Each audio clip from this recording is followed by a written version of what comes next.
Salut! Bienvenue dans ce 14e challenge. C'est le deuxième de cette année puisqu'on est en février et c'est le 14e en tout puisque j'ai commencé à te proposer ces challenges en janvier 2023. Si tu ne les as pas vus, je t'invite à consulter les challenges précédents. En fait, ça consiste tout simplement en chaque mois, je te propose un exercice que tu peux faire avec ton chien en travail de flair, enfin donc en nosework. Il y a différents niveaux, il y a en général chaque exercice est développé de manière qu'on puisse l'adapter à son chien et en fait à chaque niveau, que ce soit du chien relativement débutant à un chien beaucoup plus expert. Ce mois-ci, j'ai opté pour un challenge un petit peu plus élevé, mais là aussi, tu vas pouvoir l'adapter à un chien relativement débutant. Il s'agit des suspensions. Bien souvent, on a des chiens qui naturellement vont chercher en bas, comme par exemple les bergers allemands ou les terriers, encore que j'ai vu des terriers adorés chercher en hauteur. Et donc ces chiens-là vont vraiment, de manière naturelle, encore une fois, plutôt fouiller tout ce qui est soit directement sur le sol, soit un petit peu plus à hauteur de leur nez. Et puis, on a la catégorie des chiens qui adorent tout ce qui se trouve en l'air, en haut, comme par exemple les chiens de type malinois. Et pour ces chiens-là, bah, évidemment, on va devoir leur apprendre à chercher plutôt en bas et les chiens qui ont tendance à chercher en bas, à chercher plutôt en haut. Et on va dire que cet exercice avec des suspensions va permettre aux chiens qui ont plutôt l'habitude d'être vers le bas de commencer à comprendre qu'il existe des choses un peu au-dessus de leur tête. Et pour les chiens qui sont déjà experts en la matière, je pense qu'ils vont apprécier d'avoir à chercher en hauteur. En quoi consistent ces suspensions? Alors, je vais te montrer un petit peu le matériel. Pour l'exercice que je te montre à la fin avec ma chienne Prana, tu verras, il s'agit tout simplement de gobelets et puis de ficelles. Pour les gobelets, on va percer un trou sur le fond et on va passer la ficelle, faire un nœud. En général, ça suffit à ce que ça tienne. Puis, ces gobelets avec leurs ficelles, on va les suspendre sur une autre ficelle transversale. Et ta suspension, tu peux la mettre n'importe où. Là, en l'occurrence, avec les gobelets, je l'ai fait en extérieur, mais on peut tout à fait fixer ces gobelets entre deux chaises si on a un chien qui est relativement petit ou si on veut commencer plutôt bas pour progressivement partir en hauteur. Une fois que ta suspension est installée, tu places l'odeur à l'intérieur. Sur l'exercice avec Prana, il y a toute une série de gobelets, mais on peut bien évidemment commencer avec un seul gobelet, puis en rajouter un autre et encore un autre.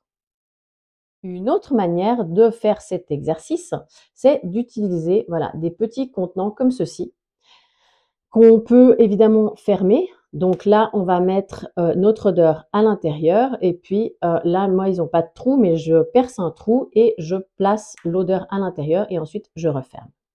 Évidemment, ça ne tient pas en l'air. Du coup, je prends du fil à coudre et puis je le passe comme ceci, je ferme et là, il va tenir. Est-ce que tu vois où je veux en venir?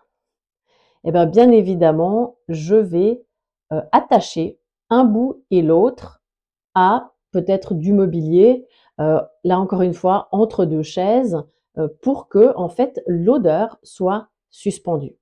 On peut aussi, et je vais te montrer, donc là, je vais faire un nœud. Hop, alors, je fais vite fait pour te montrer à la caméra, mais évidemment que si c'était pour faire avec mon chien, je le ferais un petit peu mieux.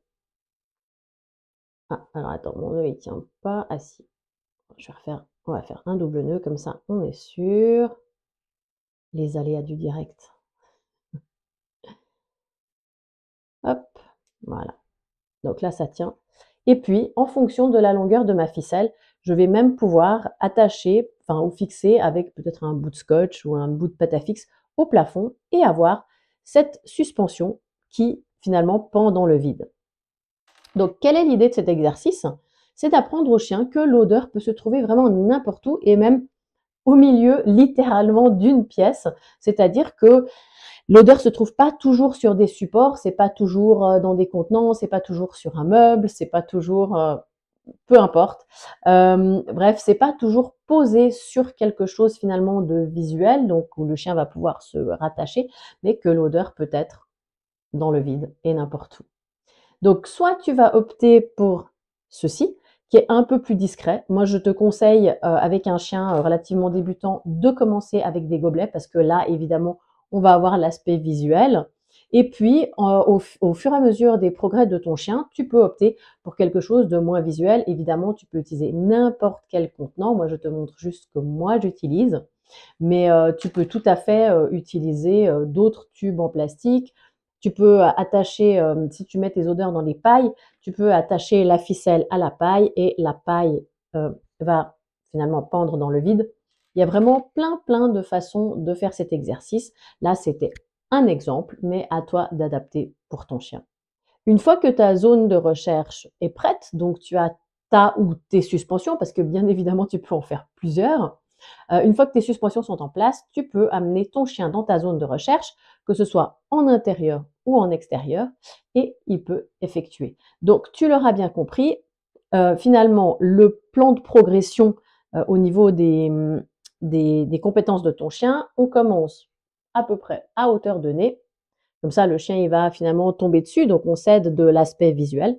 Et plus il va progresser, plus on va mettre en hauteur jusqu'à ce que ce soit peut-être même inaccessible. Et là, le chien va devoir vraiment aller chercher en hauteur.